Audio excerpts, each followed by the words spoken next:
Hey Bobby, I've looked over your lesson plan and here's my feedback. I love this. This is really creative. I think it's a great way to go after some of these evidence outcomes that just seem so trite. It seems like we're always bugging kids about it. Using precise language and domain-specific vocabulary and, elaborate and give details, but the way that you have them doing this, I think is really engaging. Um, Let me talk to you. There's just sort of one area that I thought you could do a bit of a tweak to really help like get the kids understanding why they're doing this and seeing this as a bit more of a skill and instead of just an activity. Okay, so all right, so let's see. All right, so your hook. You made me laugh very hard, right? When I read like anticipated answers, hot dogs, Ford truck.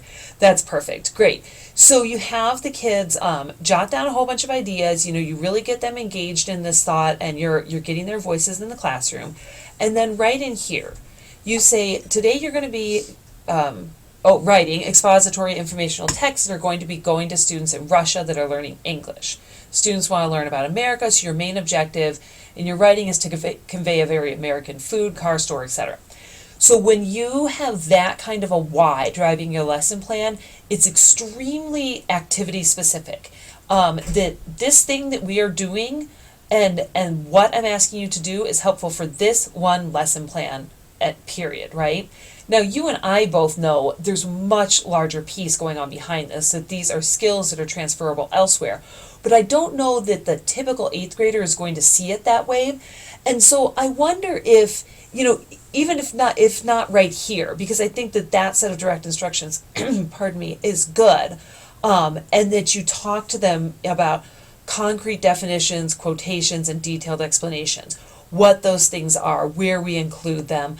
And then I love that you moved on down here to really thinking deeply about your audience.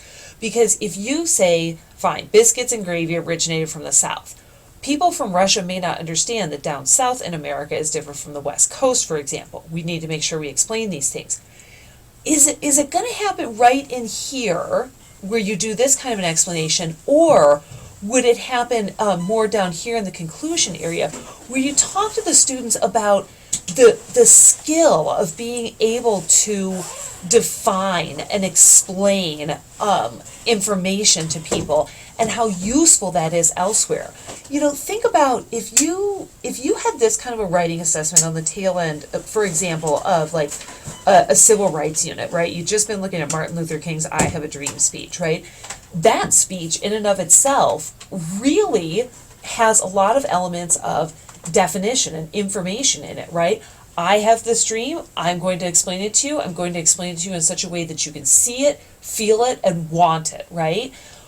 There's so much value in having this skill and in being able to take this skill outside the language arts classroom and into other classrooms. Think about science and history, but even think about life. The ability to really convey complex ideas to other people, that may not have any experience with them, can really make or break you. It can be the difference between someone who is determined to be well thought through and worth listening to versus how many people treat eighth grade kids. You're just a kid, your thoughts don't matter, you don't have enough life experience, your opinions aren't worth anything. This kind of a skill, if taught well, if practiced well, if performed well, can actually mean that people start to listen to these little eighth graders and understand that they have some depth to them and some ability to communicate.